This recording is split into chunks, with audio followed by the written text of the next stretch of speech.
हमें कला सिखाई गई, हमें इमारत सिखाई गई, लेकिन हमें इतिहास के वो दर्दनाक किस्से नहीं सिखाए गए। क्या पता इस मार्बल के पीछे खून जमा हो, और क्या पता वो साम्राज्य जिसे हम गोल्डन एज बोलते हैं उसकी बुनियाद ही लाल रंग में डूबी हो। इस वीडियो के अंदर मैं 3 मुगल राजाओं के ऊपर बात करूंगा, बाबर, अकबर और औरंगजेब। इन तीनों को मैंने खास इसलिए चुना है क्योंकि अभी कुछ टाइम पहले एनसीईआरटी रिवाइज करी गई थी और इनके खिलाफ या फिर इनके लिए उसके अंदर नया कंटेंट ऐड करा गया था, जिसके अंदर काफ़ी ज़्यादा क्रूर और घातक हिस्ट्रिकल इवेंट्स रिवील करे गए हैं जो इनके द्वारा करे गए थे, जो अभी तक छुपे हुए थे अब वो सामने आए हैं। इस चीज़ पे काफ़ी कंट्रोवर्सी भी हुई थी। इन सब बातों को मैं एक्सप्लेन करूंगा और साथ में वो भी बताऊंगा इतिहास का वो हिस्सा जो कभी हमें पढ़ने को नहीं मिलता किताबों के अंदर, वो बस हम जैसे इंडिपेंडेंट क्रिएटर्स का रिसर्च का हिस्सा ही बन के रह जाता। तो शुरू करते हैं।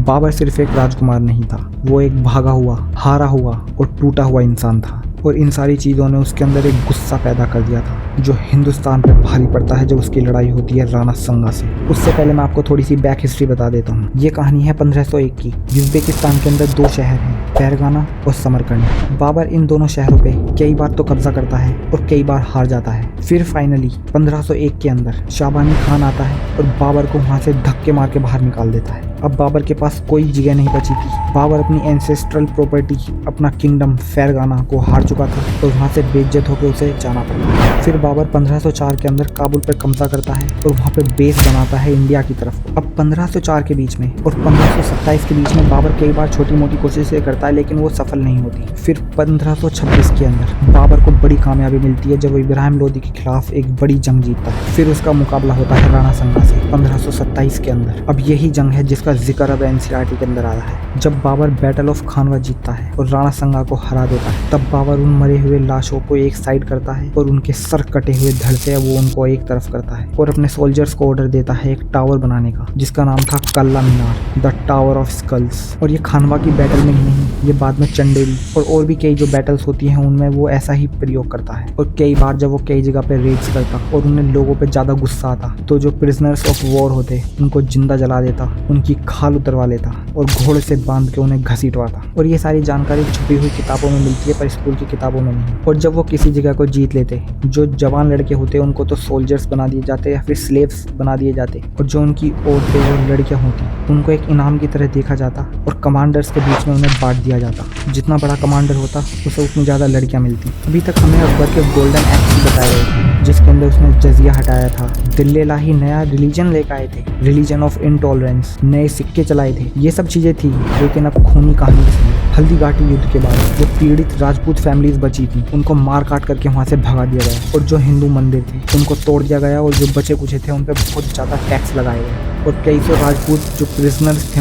उन्हें हाथियों के सामने फेंक दिया गया और कुचल दिया गया। ऐसे किस्से रेयरली ही कभी किताबों में आए हैं और शायद आपने पढ़े भी नहीं होंगे। लेकिन अकबर का असली पागलपन भी आपने नहीं सुना। चित्तौड़गढ़ 1568 जैसे ही उस किले की दीवारें गिरी और अकबर ने ऑर्डर दिया कत्ले आम, 6 घंटों के अंदर 30,000 से ज्यादा सिविलियंस जिन पे हथियार भी नहीं थे, अपने आप को बचाने का कोई साधन नहीं था, उन सबको मार दिया। औरतों ने मास लेवल पे जोहर करा था, अपने आप को जलती आग में ढकेल दिया था। इन चीजों का कभी भी अकबर या बाबर को गम नहीं हुआ। जैसे बाबर ने टावर ऑफ स्कल्स बना के अपने बाबरनामा के अंदर उसकी बहुत तारीफ करी थी एज आ एक आर्किटेक्चरल पीस, और ठीक वैसे ही गौरवान्वित शब्दों में अकबर अपने NIA अकबरी, जो कि अकबर की बायोग्राफी है, उसके अंदर बड़ी शान के साथ से लिखता है, हमारी खून की प्यासी तलवारों ने लोगों को मारा, मंदिरों को तोड़ा। इन तीनों मुगल राजाओं में से सबसे ज्यादा तारीफ आपने अकबर की ही सुनी होगी, और अकबर ने ही सबसे ज्यादा इनोसेंट सिविलियंस को मारा है। हमारा इतिहास भी अजीब है, सबसे खतरनाक आदमी को सबसे अच्छा आदमी बताया है। अब चैप्टर आता है औरंगजेब का। औरंगजेब का जो सबसे खतरनाक किस्सा है वो है 1689 के अंदर